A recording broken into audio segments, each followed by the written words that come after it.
Bismillahirrahmanirrahim. Assalamualaikum warahmatullahi wabarakatuh ya. Kembali lagi ke channel Tubagus Sakti gitu ya.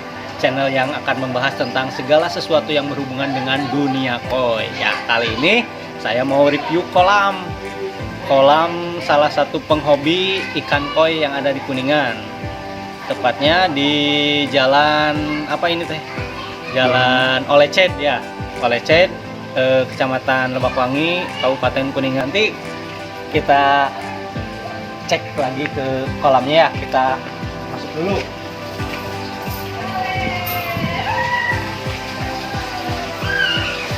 Assalamualaikum.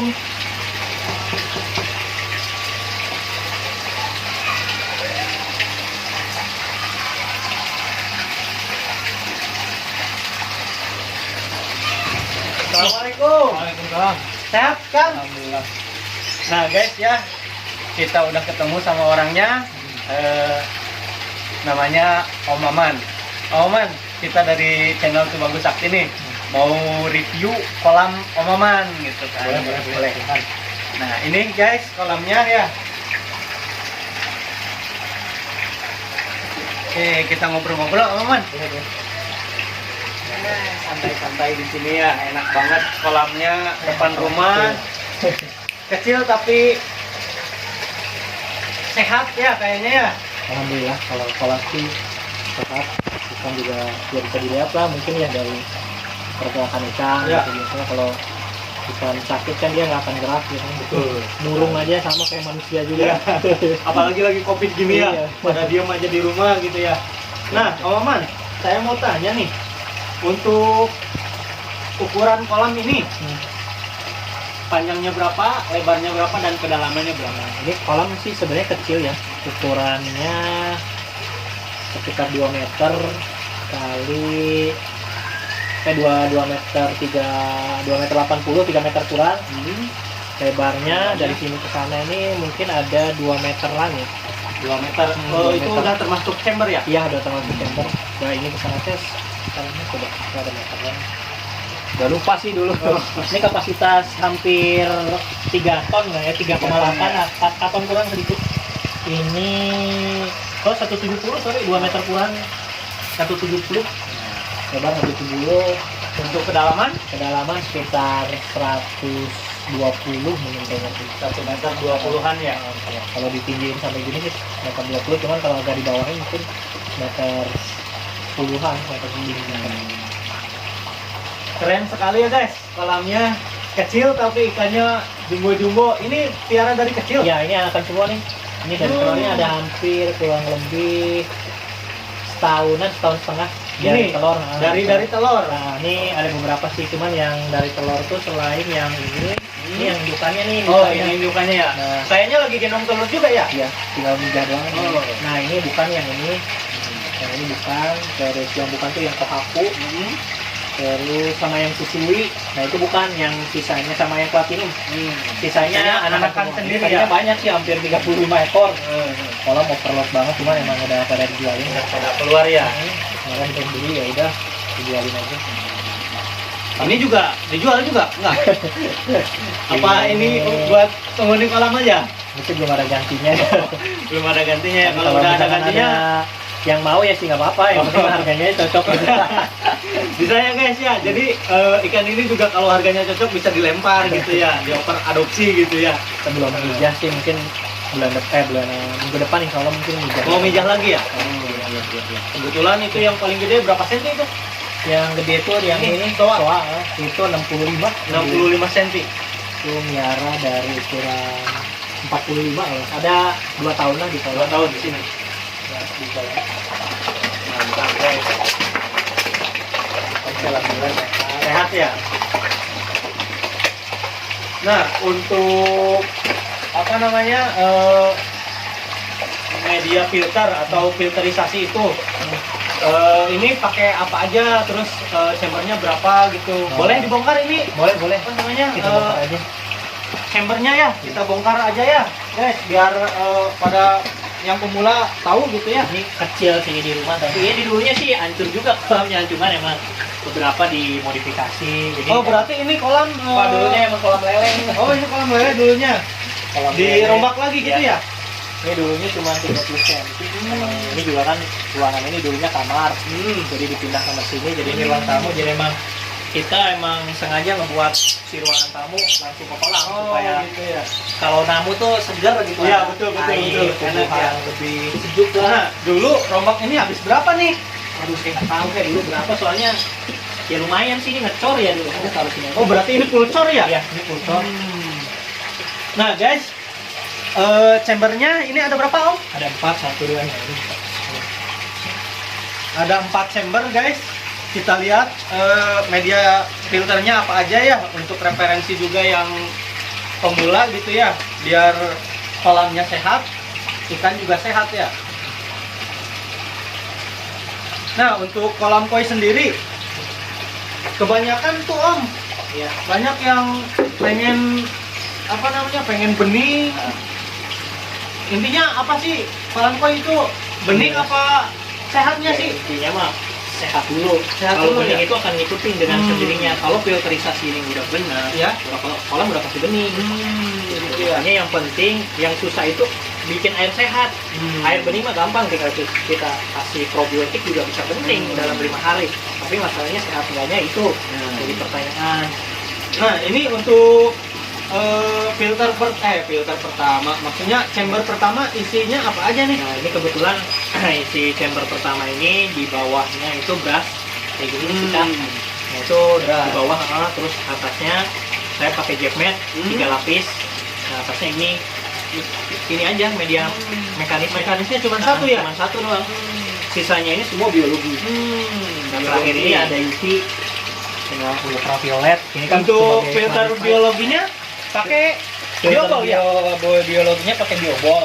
Kebetulan semua full biobol karena kan murah meriah. Iya. Terjangkau lah, cuman bagus. Ada juga yang lebih bagus ya? Dari biobol, maksudnya ke Oh, filter banyak. biologi gitu. Ada kristal bio, boboki, cuman kan ya harganya gitu. Kalau untuk pemula pasti Yang murah murah meriah meriah gitu ya, cari yang murah meriah aja gitu. Berarti chamber pertama isinya jet mat, Gas, beras, udah. dua, nggak pakai jaring nelayan. Yang kedua, Yang kedua full biobol. full biobol ini berapa ribu? Ini masuk sekitar 5.000. 5.000. Chamber ketiganya juga sama ya? Ini sekitar 5.000. Berarti 10.000. Ini juga yang ini 6.000 lah, 6.000, ini 6.000. Jadi 12.000. Lebih baik apa dibanyakin filter biologi tak? Ya, kalau prinsipnya gini, miara koi ini kan apa namanya, butuh ekosistem yang benar-benar kasarnya bisa bekerja benar-benar mengolah limbahnya gitu. Jadi bukan semata-mata air pengen jernih, tapi kita nggak ngeliatin ekosistemnya gitu. Karena kan sistem koi itu kan ada pengolahan limbah, namanya itu proses nitrifikasi. Jadi mengolah kotoran ikan, terus racun juga kita olah, pupuk juga kan. Nah, itu ada prosesnya, 3 proses: amoniak, nitrit, dan nitrat. Nah, terus ini kenapa nih pakai apa namanya gelembung udara gini, pakai aerator ini? Nah, Fungsinya untuk apa? ini sebenarnya banyak fungsinya. Pertama, bisa ngurangi nyamuk di area filter dan media biologi ini. Dulu sebelum saya kasih aerasi gini, wah nyamuk udah nggak keluar. Udah beberapa saya treatment, abate berapa hilang abatenya, ada lagi muncul lagi. Nah, dengan kondisi air seperti ini dikasih aerasi itu nyamuk nggak akan mau. Ini udah hampir setahun setengah. Dan sambil pun bisa lihat ya, sambalnya bersih banget nih. sama dengan kolamnya gitu. Iya. Padahal mah secara logika kan, wah ini ada kotoran di dalam Iya. gitu kan. Itu jangan khawatir, karena kotoran itu akan ngendap. Saya kasih tatakan di bawah tuh, jadi jangan dipolis semua medianya. Jadi kalau misalnya bikin kolam ini sambar misalnya tingginya 1 meter, nah kasih space. Oh iya, Buat jarak ya. betul. Buat jarak mengendapnya kotoran. kotoran. Nah guys ya, untuk yang punya kolam koi disaranin untuk pakai tatakan ya, biar si kotoran ngendap ya, ngendap di bawah. Jadi gampang, tinggal mau ngebersihin tinggal backwash aja ya. Terus selanjutnya di chamber keempat isinya ini cuma pompa sama isi aja ya. Nah, untuk pompa ini pakai yang kapasitas berapa liter per jam? Ini pakai yang 10.000 karena kan emang idealnya kan 2 kali dari kapasitas kolam sama. Nah ini kebetulan kan air itu sebenarnya pakai 8.000 cukup, cuman nanggung lah saya pakai 10.000 aja biar maksimal. Banyak juga nih dari pertanyaan dari pemula gitu ya.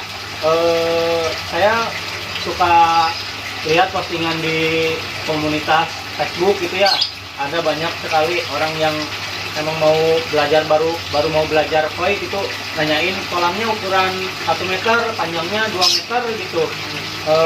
Kedalamannya 1 meter, pakai pompa yang berapa idealnya gitu. Itu tinggal dikaliin aja sebenarnya, ada rumusnya. Ada rumusnya. Hitungannya kan persegi ya. Kolam itu kan panjang kali lebar kali tinggi. Iya. Kalau misalkan kolam panjang 3 meter, ya lebar 2 meter, terus tingginya 1 meter 20. Berarti kan kalau kita kali panjang lebar kali itu kan sekitar 9 ton.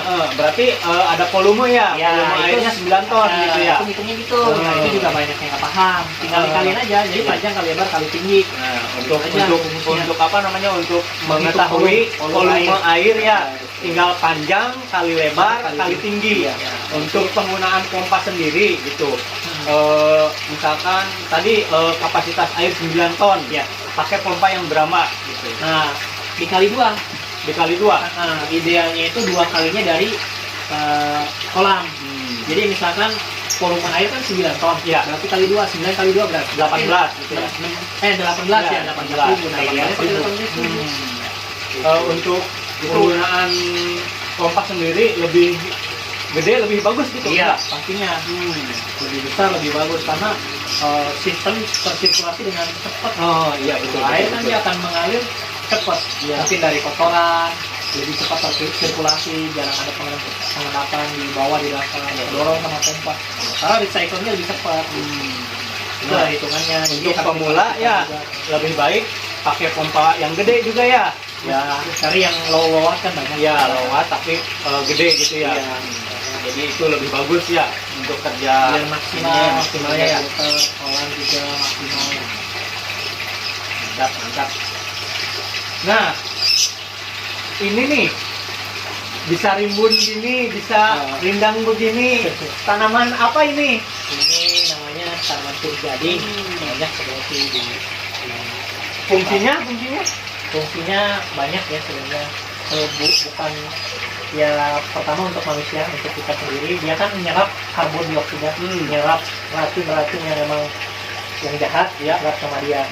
Jadi lebih udara lebih sejuk, lebih bagus. Nah, terus yang kedua, kenapa saya pakai di kolam ini sebenarnya untuk ngurangin kadar nitrat. Nitrat itu kan pupuk.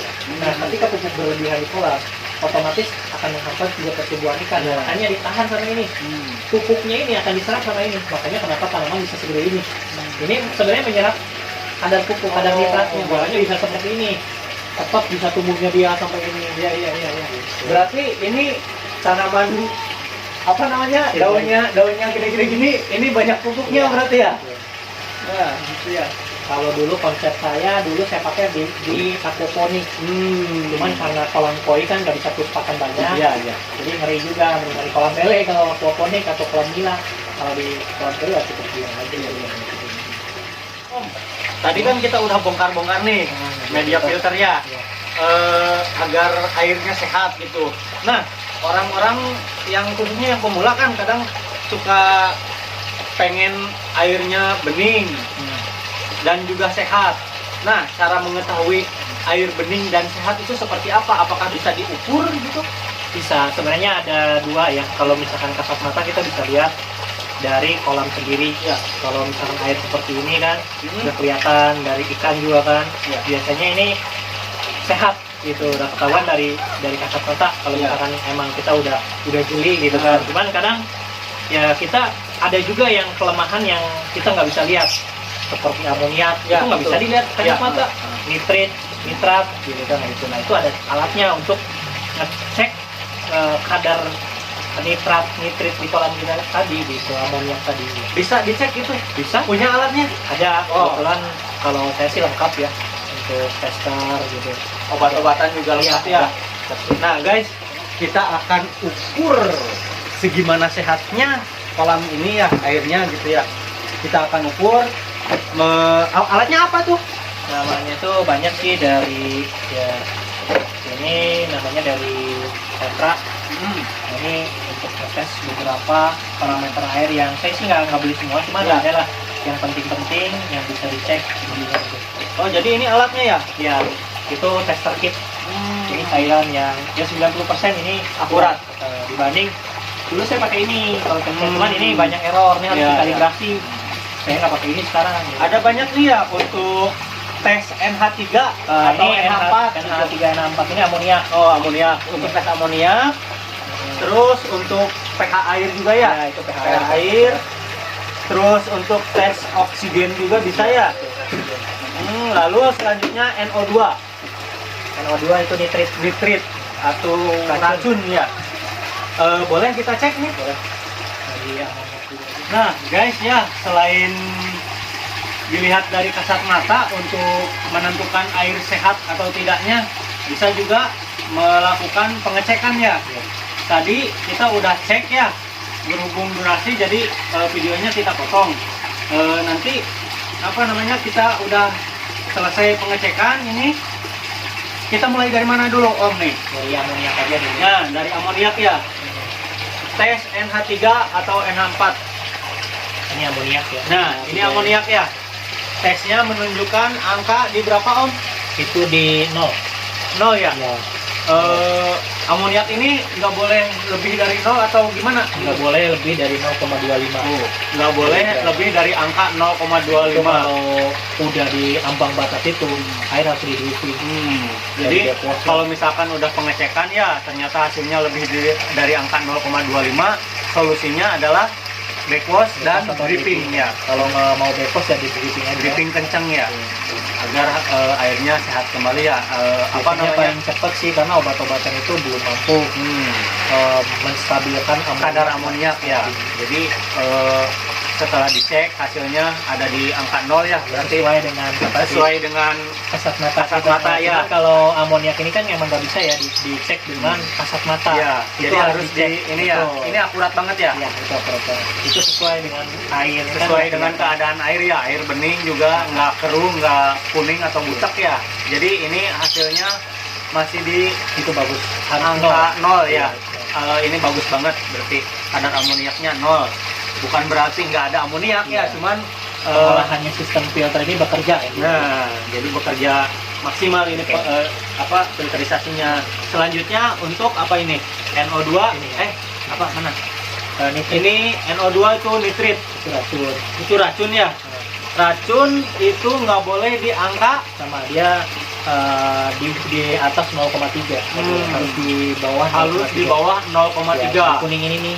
Ya, jadi kan Nah, ini warnanya biasanya kuning ya. ini ada satu kesatuan. Biasanya kalau dia amoniak naik, ini biasanya pasti naik. Ini pasti di angka ini ya. Di angka biasanya dia 0 di 0,3 ya. Jadi ini harus di bawah Di bawah 0,3 ya. Kalau misalkan ini kan racun ya, harus di bawah 0,3. Nah, kalau misalkan udah di atas 0,3 nih, solusinya seperti apa? Kayak tadi juga tadi ya dripping. Dripping ya. Dripping air, kencangin oksigen. Jadi ini masih bagus ya hasilnya, sesuai dengan keadaan kolam juga ya. Di angka 0,3 ya, di bawah 0,3. Selanjutnya kita tes untuk kadar oksigen. Nah, guys, ini kadar oksigennya di angka 11 ya. 11 miligram. Ini bagusnya di angka 14. Bagusnya ya kalau semakin besar angkanya semakin bagus, tapi jangan di bawah 5 miligram. Minimal itu 5. Minimal 5 miligram ya kadar oksigennya ya. Ini minim banget 5, jangan sampai, karena ya ini mempengaruhi juga Mempengaruhi untuk ya. pertumbuhan ikan. Kalau nggak ada oksigen gimana gitu ya. Jadi ini di angka yang cukup bagus ya, 11 miligram. Nggak boleh di angka sampai di bawah di bawah 5 ya. 4 sih masih oke, cuman kalau bisa di atas itu. Kalau misalkan dites ini hasilnya bening, berarti nggak ada oksigen ya. Nggak ada oksigen gitu. Gimana jadinya kalau misalkan Ya koi ikan pasti gitu, sakit nggak sudah. ada oksigen gitu ya. Sedangkan oksigen kan faktor yang paling penting banget ya. Nah guys, hasilnya bagus ya di angka 11 mg per liter. Lanjut di untuk apa? Tes pH, parameter air. Parameter air itu di angka berapa Om? Ini sih kayaknya masuk di angka 8, 7,5 sampai 8 ya. Masuk di angka 7,5 sampai 8. Jadi 8. untuk pH air nggak boleh di bawah ya? Iya di bawah nih, dia kan nih, jangan di bawah 6. Terus jangan juga di atas sampai 10 kan dia koi itu bisa hidup di range pH nih di 6 sampai 9. 9 ya. Jadi nggak boleh sampai Iya. hasilnya nggak boleh warna ungu gini ya. Kalau warna ungu gini udah bahaya ya. pH keasaman itu. Iya, betul sekali. Yang paling bagus sih dia biasanya sih di angka 7. Di angka 7 ya, 7 sampai 8 ya. Ya, 7,5 itu udah ideal. Udah ideal sekali. Nah, guys ya, sesuai dengan keadaan kolam ya. Selain dari kasat mata juga bisa dites pakai alat ini ya.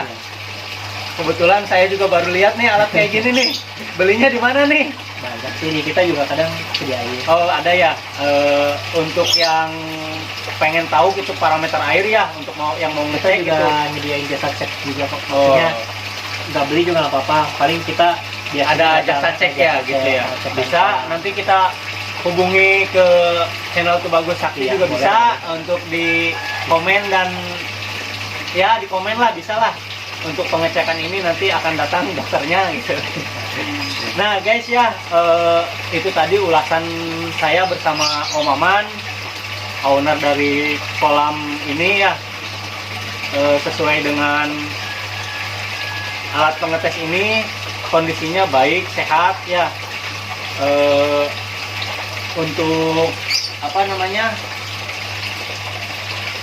para pemula, barangkali ada pesan atau saran untuk pemula yang baru mau menggeluti dunia koi gitu, pesan-pesannya monggo silahkan.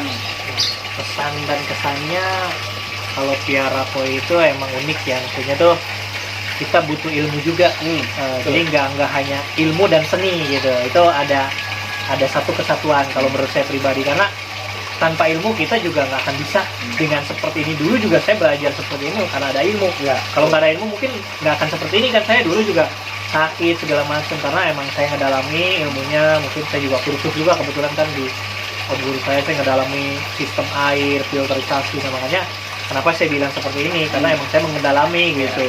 Saya ngerti paham tentang alat-alat ini, cek amoniak, baik kasat mata ya, itu sampai kita bisa belajar gitu. Jadi ya pesannya sih untuk piara koi harus sabar, nggak bisa buru-buru dan nggak bisa instan. Semuanya ada proses, intinya gitu aja.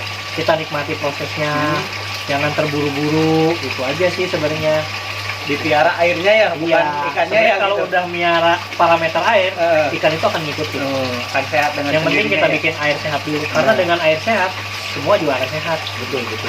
Karena mereka hidupnya di air, bukan di darat gitu. Kalau hidup di air ya kita harus melihara airnya harus sehat dulu. Ketika air sehat, ikan juga akan sehat gitu. Terus jangan lupa juga apa namanya, sharing-sharing juga ya. Jangan apa namanya, untuk para pemula gitu, jangan malu bertanya kepada yang lebih berpengalaman gitu ya. Tentunya saya gitu ya, bertanya kepada yang lebih berpengalaman gitu. Nah guys ya, cukup sekian ya video tentang review kolam Om Maman ini.